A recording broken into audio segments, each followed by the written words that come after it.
การต่อสัญญาประกันภัยบ่แม่นเรื่องยุ่งยากอีกต่อไปมื้อนี้เราจะมาแนะนำการต่อสัญญาประกันภัยได้ง่ายๆจาก My Insurance App ด้วย6ขั้นตอนดังนี้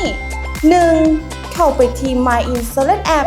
2. เลือกแพ็กเกจประกันภัยที่ต้องการต่อสัญญา 3. กดที่ฟังก์ชันต่อสัญญา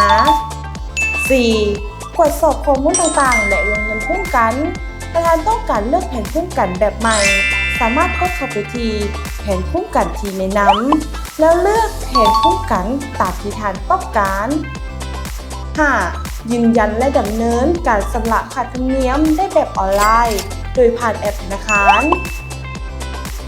6. ถ้ารับข้อความยืนยันสถานะการต่อสัญญาเพียงเท่านี้ท่านก็จะมีสัญญาประกันภัยแบบออนไลน์เพื่อนำไส้ยืนยันกับเจ้าหน้าที่และภาคส่วนที่เกี่ยวข้องในการนำไส้ประกันภัยแบบสะดวกสบายโดยไม่จำเป็นต้องถือเอกสารอีกต่อไป My Insurance App ที่ทั้งง่ายสะดวกสบายและประหยัดเวลาในการเดินทางอีกข้อมูลเพิ่มเติมเข้าไปที่ www.aclao.com